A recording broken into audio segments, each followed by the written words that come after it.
Welcome to another transfer tips video. If you're unfamiliar with this type of content, we're going to be going through 12 players overall, free to buy, hold, sell and skip for each section.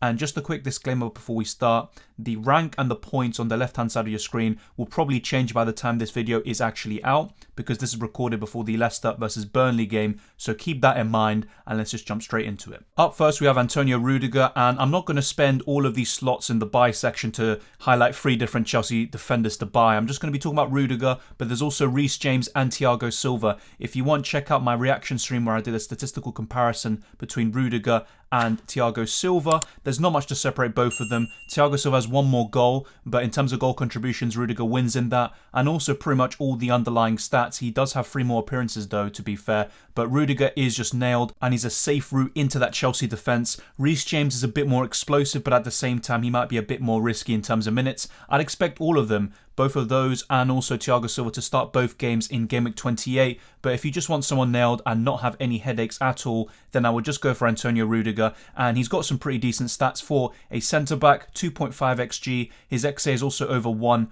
with 3 big chances, 18 shots inside the box, 28 shots overall, 2 goals and 3 assists. So I think Rudiger is a good option. And right now, if you're wildcarding, if you want, check out my best wildcard team video, which I uploaded recently. I would go for Rudiger and possibly another Chelsea defender. Rudiger is my overall preference, but if you're looking at bonus points, that is something where Thiago Silva and Reece James triumph over the German, because Thiago Silva in recent weeks has actually been accumulating a lot of points there, and also Reece James, with any attacking returns, he boosts his chances of being in and amongst those bonus points that we all crave. So I like all 3 of them. I wouldn't really go for Marcos Alonso too much, or any of the other Chelsea defenders. I think go for one of those 3 and stick to them. I do appreciate that not all of you can afford someone like Rudiger or Reece James, so maybe Thiago Silva at 5.6 million could be a better choice, but if you have enough money, go for Rudiger or Reece James if possible. Next up we have Willock in his Arsenal shirt, but of course he does play for Newcastle. He's got back-to-back doubles in 28 and 29, and there is the possibility of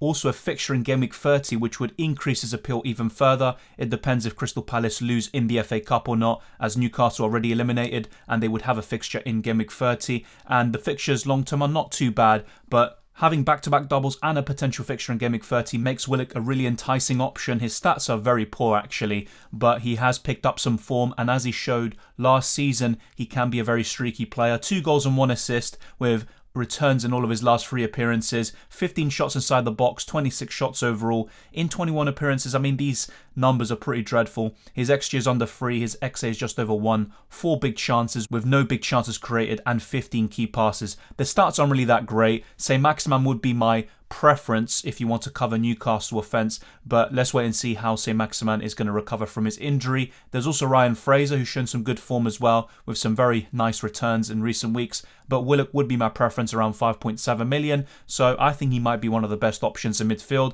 I do appreciate that there is Jacob Ramsey for almost 1 million cheaper. He might be the better option there, and you might want to prefer someone like Rafinha, and there's plenty of options who have a double in 28, but there aren't really that many midfielders who double in 28 and 29. You're only looking at the Newcastle ones, and Willock for me is the standout. Next up we have Che Adams, and this buy section is looking very different to most of the videos I've done in the past, but he's in form, and we can't say that about most strikers this season. 7 goals and 3 assists. His underlying numbers are very similar to Broja, who I still prefer over Adams, but you can always look to double up on them. But if it's a question of selling Broja for Adams, I still wouldn't do that, and even though you might not really consider it to be a sideways move due to both players' form, I still wouldn't do that, and I'd rather double up on their attack rather than substituting one for the other. But Che Adams is looking good. 4 big chances created and 7 big chances. I think the key thing that distinguishes him and Broja is the creativity and the assists. Broja doesn't really have that, and in terms of the underlying numbers, Che Adams has some pretty decent underlying numbers for a budget striker or medium price striker.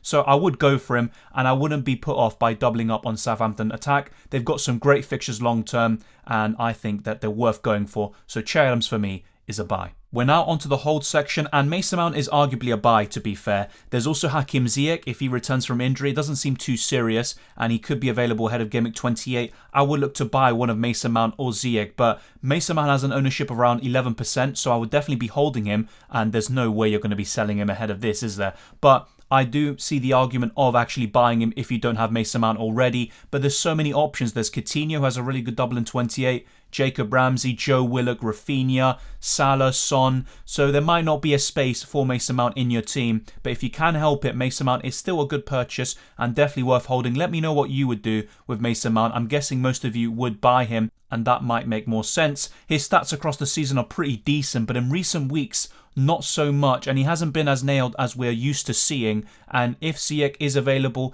ahead of Game Week 28, will Mason Mount play 90 minutes every single game? I'm not so sure. He is still one of the most nailed midfielders and attackers for Chelsea. That's what makes him appealing. His goals and assists are very similar. The same goes for the underlying numbers for creativity and goal threat. So Mason Mount is actually one of the best options around his price, and he could be a really good Jota replacement if you still have the Portuguese international. But Mason Mount for me is definitely worth holding, and in some cases it might even be worth a purchase. I've spoken about Robertson in previous videos as well, but a lot of people will be thinking about moving Robertson on for Rudiger or another Chelsea defender. Now, while I see the logic in that move, and I might do something similar myself, I would prefer holding on to Robertson. I think he's one of the best defenders right now, and in recent form, you'd argue he's even better than Trent Alexander-Arnold. 10 assists for a defender is absolutely unreal. These numbers are pretty decent as well. The underlying stats like the XA almost being 5, 1 big chance, 8 big chances created, 40 key passes. They're all spectacular. Robertson and Trent, we all know their quality. Cancelo's another one, and there is an argument to go for all three of them and a Chelsea defender, or maybe go for Robertson, 2 Chelsea defenders, and Cancelo. There's so many different ways to go about it, and going big at the back is actually viable, much more so than going big up front. So Robertson for me is definitely worth holding, and would you really be looking to buy him in right now? Probably not, because of all the Chelsea players that we're going to be talking about, and they could have a double in 28 depending on if they advance to the next round of the FA Cup, if they beat Luton, which is very likely, or if Norwich eliminate Liverpool. So we're going to assume that Chelsea are going to have a double in 28. It's very likely, and therefore I think most people would side there instead of going for Andrew Robertson right now. But if you have him, I will try to keep him if possible. There's also going to be the element of Game Week 30, what you're going to be doing there with a free hit or not. So maybe it would make more sense to get rid of someone like Robertson instead of Tierney, who actually has a fixture in 30, and you don't want to use the free hit there. And that's my problem at the moment, and that's why I may end up getting rid of Robertson, despite the fact that I think he's worth holding. He's one of the most informed players in the game, especially in defence. So for me, he is worth holding if you can do so. The final hold of this video is Rafinha, and you could argue he is a buy, similar to Mason Mount in that regard. Rafinha has a fixture in Game Week 30, so no blank there, which is very crucial. He's got great fixtures long term and a good double in 28, so there's a lot to like. I think if you have him, despite his recent poor form, I would still hold on to him. If you're looking to buy him, he's also worth looking at. But let's see how Leeds play under Jesse Marsch. Obviously, Marcelo Bielsa was sacked, and that is going to be a big factor in how Leeds play in the end. But looking at Leipzig and how Marsch set up his team there, Nkunku played as that kind of right forward, inside forward, and he did very well for Leipzig, and this season he's been absolutely excellent. He could do something similar with Rafinha. Let me know what you think of that appointment and what it means for players like Rafinha in FPL, but I think he could actually increase his output. Obviously, Bielsa got the best out of Rafinha and put him to another level, but things kind of stagnated in recent weeks. Leeds were looking really poor. Maybe Marsch can rejuvenate them and get the best out of Rafinha in a new role, which would be very interesting. His stats, I've talked about Rafinha many times in these transfer tips videos. He's got good underlying numbers. The shot volume is incredible. Not too many shots in the box or on target, but his XG and XA are pretty healthy. 7 big chances and 7 big chances created. And I think if Rafinha had a reliable striker up front, maybe Rodrigo on form or Bamford throughout the whole season, I think he would have many more assists and would be pretty much in everyone's team. So Rafinha for me is definitely worth holding, and in some cases, just like with Mason Mount, he's actually worth buying as well. The first sell of this video is Jarrod Bowen. Now, there is an argument to actually hold on to him and maybe free hit in Game Week 30, keep Bowen for some good fixtures against Aston Villa, Everton and Brentford. But I think it's worth selling with the amount of options we have that have doubles in 28, 29, have a fixture in 30, etc. Bowen's stats are absolutely elite. His XG is over 10, his XA is over 6, 17 big chances, and although he did show some signs of promise in the early weeks of the season, he wasn't getting any returns, and it was Antonio Benrahma doing all the business. But now, ever since Game Week 5, Bowen has been by far the best West Ham asset and one of the best midfielders in the game. Besides Salah, you would argue Bowen is the second best, and he could be a season keeper as well. But because we have so many players that have good doubles in 28, 29, and also possibly a fixture in Game Week 30, I would look to sell Jarrod Bowen, and I might do that myself in my team. So check out my team selection video to see what I'm looking to do there. But Jarrod Bowen, look, he's amazing. He's been really good this season. 8 goals and 13 assists is elite pretty much. 51 shots inside the box. 64 overall. I mean, these stats are absolutely incredible, and you could keep him. Let me know what you would do with Jarrod Bowen, but because of the amount of doubles for other players and also so many options to choose from in midfield, I will look to sell Bowen, but that doesn't mean we can't buy him back at some point in the future. In Game Week 27, I included Bruno Fernandes in the transfer tips video. I talked about holding him for that fixture against Watford, then selling. He was one of the biggest underperformers in that week. He missed crucial chances, didn't square it to Ronaldo, and he was a very frustrating player for everyone on the free hit or who had Bruno in their normal teams. His stats across the season are very good actually, and they've been bolstered a lot through his Game Week 27 performance, but he didn't translate that into points, which is what we all want. You could keep him, but the fixtures against Man City, Tottenham and Liverpool are very poor. Then it gets better with Leicester and Everton, but I would look to sell Bruno Fernandes. We have a plethora of options in the midfield, and if it's a question of you having Bruno Fernandes and Bowen, I'd rather keep Bowen, who's much cheaper and who has better fixtures in the next 5, as well as just Bowen being a much more consistent option this season and better value for money. So for me, Bruno Fernandes is a definite sell. He could still do well in these games against City, Tottenham, Liverpool, etc., but I don't think his ceiling will be as high in most of these occasions compared to all these double game week players we have on offer. So Bruno Fernandes, really good player. He has been in good form despite a few frustrating performances. I would still look to sell him though. The last sell of this video is Sergio Reguilon, and in recent weeks I've been talking about holding him because he just came back from COVID. I thought he would play against Leeds. I was shocked to see that he didn't, and with all these Spurs fullbacks, I'd actually avoid all of them, even Doherty, even Sessegnon, all of them. Spurs have a decent double in 29. They've got some good fixtures over the next 5, but I just would sell Reguilon. I think that's quite an easy one. Doherty we could keep an eye on, but most of his points this season have come in one game against Leeds, which might be an anomaly, but let's wait and see. 1 goal and 3 assists for Reguilon. He's got decent underlying numbers. His XA is good. His XG is not too bad. 3 big chances and 5 big chances created. What I like about the Spurs wing-backs is that they have a lot of freedom to go forward, and that's kind of a key trait of Antonio Conte's teams. But at the same time, there's so much rotation there and uncertainty. Sessegnon had a good game against Leeds, but Reguilon could reclaim his spot,